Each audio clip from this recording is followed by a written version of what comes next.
नमस्कार दोस्तों, teaching with Shivam में आप सभी का हार्दिक स्वागत है। बिहार एस्टेट 2024 25 मई फर्स्ट शिफ्ट पेपर विश्लेषण। आइए मिलान कीजिए किस टाइप के प्रश्न पूछे गए हैं और उन भैया बहनों के लिए बहुत ही अति महत्वपूर्ण क्लास है जो भैया बहन आगामी परीक्षा में बैठेंगे। आइए देखते हैं पहला क्वेश्चन जो है, वाच्य का शाब्दिक अर्थ बताओ। तो वाच्य का शाब्दिक अर्थ क्या है? तो वाच्य का जो शाब्दिक अर्थ है वह है बोलने का विषय। बोलने का विषय क्या है? वाच्य का शाब्दिक अर्थ है।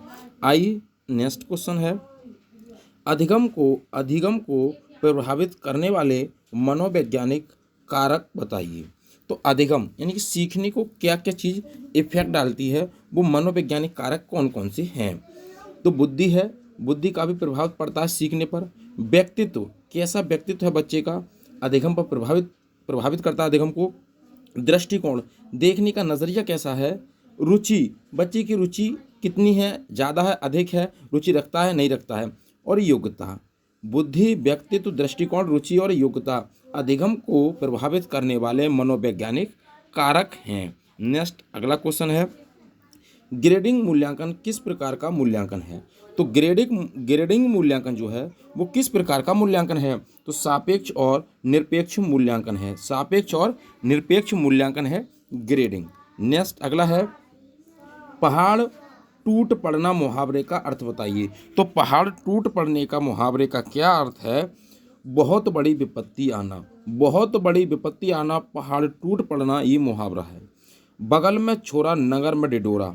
बगल में छोरा नगर में डिडोरा लोकोक्ति का अर्थ बताइए। तो बगल में छोरा नगर में डिडोरा लोकोक्ति का जो अर्थ है, वस्तु के पास होने पर भी उसको चारों ओर यानी कि देखना। कोई चीज़ वस्तु पास में हो उसको चारों ओर देखना, तो कहते हैं बगल में छोरा नगर में ढिढोरा।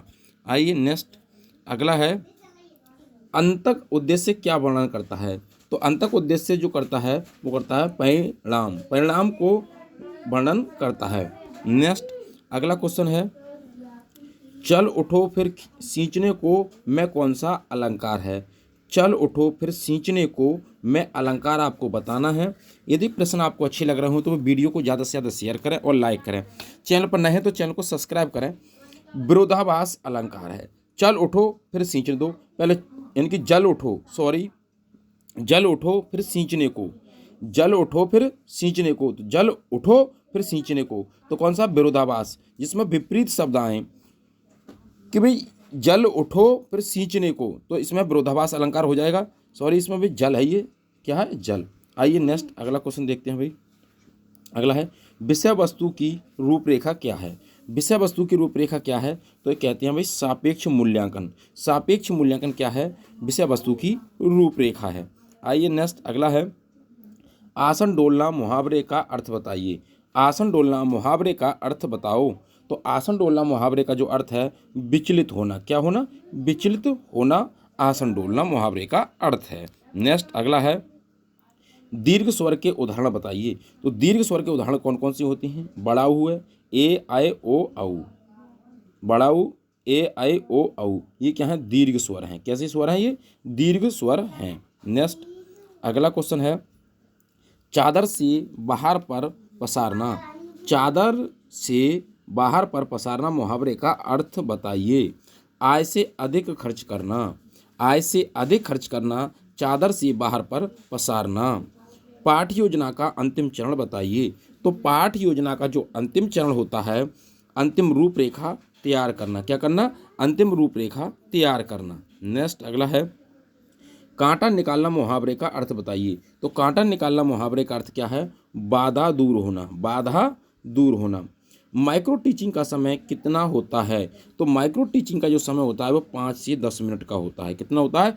5 से 10 मिनट का होता है। नेक्स्ट अगला है, राम से रोया नहीं जाता में कौन सा वाच्य है? तो राम से रोया नहीं जाता, इसमें कौन सा वाच्य है? राम से खाया नहीं जाता, उससे बैठा नहीं जाता, उससे चला नहीं जाता, तो इसमें होता है भाई भाववाच्य, जिसमें क्षमता ना हो। क्या ना हो भैया? क्षमता ना हो। क्षमता ना हो तो उसमें होता है भैया कैसा? भाववाच्य। क्या होता है? भाववाच्य। आइए नेक्स्ट अगला क्वेश्चन है, बीप्सा अलंकार का दूसरा नाम बताइए। तो बीप्सा अलंकार का दूसरा नाम क्या है? पुनरुक्ति प्रकाश अलंकार। पुनरुक्ति प्रकाश अलंकार को ही क्या कहते हैं? वे बीप्सा अलंकार कहते हैं। शिक्षक सबसे ज़्यादा किससे सीखता है? तो शिक्षक सबसे ज़्यादा किससे सीखता है? तो छात्रों से। छात्रों से। ऐसा नहीं है कि शिक्षक छात्रों को सिखा रहा है तो शिक्षक नहीं सीख रहा है। सीखने की प्रक्रिया जो जीवन पर्यंत चलती है, तो शिक्षक भी सीखता है, बच्चे भी सीखते हैं। आइए नेक्स्ट, अगला है लड़का चित्र बनाता है में कौन सा वाच्य है? तो लड़का चित्र बनाता है में कौन सा वाच्य है? तो कृतवाच्य है। कौन बनाता है? लड़का बनाता है, तो कृतवाच्य हो जाएगा। कौन सा वाच्य है? कृतवाच्य है। नेक्स्ट, अगला है अभिक्रमित अनुदेशन किस पर आधारित है? तो अभिक्रमित अनुदेशन जो है वो क्रिया प्रसूत अनुबंधन पर आधारित है। ये अभिक्रमित अनुदेशन का सिद्धांत जो किसने दिया था? तो ये दिया था भैया स्किनर महोदय ने। किसने दिया था? स्किनर साहब ने, जिन्होंने अपना प्रयोग चूहे पे किया था। तो इन्होंने क्रिया प्रसूत अनुबंधन पर आधारित है। राहुल से दौड़ा नहीं जाता, फिर वही क्षमता नहीं। कौन सा वाच्य है? तो हो जाएगा भाव वाच्य है। कौन सा वाच्य हो जाएगा? भाव वाच्य हो जाएगा, क्योंकि राहुल से दौड़ा नहीं जाता, उससे खाया नहीं जाता, उससे बैठा नहीं जाता, उससे चला नहीं जाता, तो जिसमें क्षमता ना हो, कौन सा वाच्य हो जाएगा? भाव वाच्य। आइए नेक्स्ट, अगला है अब कुछ भाई लोक नृत्य हैं, ये त्यौहार हैं, उनसे भी प्रश्न पूछे जा रहे हैं। आइए देखते हैं। जैसे सरहुल त्यौहार की बात करें तो कहाँ का है? ये झारखंड का है। सरहुल त्यौहार कहाँ का भाई? झारखंड का है। बिहू लोक नृत्य कहाँ का है? तो ये असम का है। बिहू की बात पूछ ले तो बिहू कहाँ का लोक नृत्य है? तो असम का है। यक्षगान की बात पूछे तो कहाँ का भाई? कर्नाटक का है। कथक कहाँ का है? तो ये उत्तर प्रदेश का है। मोहिनीअट्टम कथकली ये कहाँ का है? ये तो केरल का है। राउफ कहाँ का है? तो ये जम्मू कश्मीर का। कहाँ का है? जम्मू कश्मीर का। गिद्दा भांगड़ा कहाँ के हैं भाई लोक नृत्य है? तो ये पंजाब के हैं। कहाँ के? पंजाब के। गरबा डांडिया की अगर बात पूछ ले तो ये गुजरात के लोक नृत्य हैं। कहाँ के? गुजरात के। फिर भाई गरबा डांडिया पूछे तो गुजरात, गिद्दा भांगड़ा पूछे तो पंजाब, और राव पूछे तो जम्मू कश्मीर। मोहिनीअट्टम कथकली तो कौन से हो जाएंगे भाई? केरल। कथक उत्तर प्रदेश का है। यक्षगान कर्नाटक का है। बिहू पूछे तो असम का है। सरहुल त्यौहार पूछे तो कहाँ का? ये झारखंड का है। अगर अब हम बात करें कि भाई विश्व में पशुओं का सबसे बड़ा मेला कहाँ लगता है, तो ये लगता है भाई सोनपुर में। कहाँ पर लगता है? बिहार, सोनपुर, हरिहर। सोनपुर में, सोनपुर हरिहर में विश्व में पशुओं का सबसे बड़ा मेला। अगर आपसे पूछ ले भाई वहीं कि भाई विश्व में ऊँटों का सबसे बड़ा मेला, तो ऊँटों का सबसे बड़ा मेला पुष्कर राजस्थान। कहाँ पर है भाई? पुष्कर राजस्थान में लगता है। कहाँ पर लगता है? पुष्कर राजस्थान। ऊँटों की बात करें तो पुष्कर राजस्थान, अगर पशुओं की बात करें तो हो जाएगा सोनपुर हरिहर बिहार। सोनपुर हरिहर बिहार। तो उम्मीद करता हूँ दोस्तों जो 25 मई 2024 के सेट में पूछे गए प्रश्न थे तो उन भैया बहनों के लिए भी उपयोगी हैं जो भैया बहन आगामी परीक्षा में बैठेंगे। यदि वीडियो आपको अच्छी लगी हो तो वीडियो को ज़्यादा से ज़्यादा शेयर करें और लाइक करें, और कमेंट बॉक्स में अपना सुझाव अवश्य दें। चैनल पर नहीं तो चैनल को सब्सक्राइब करें। All the best. थैंक्स। जय हिंद, जय भारत।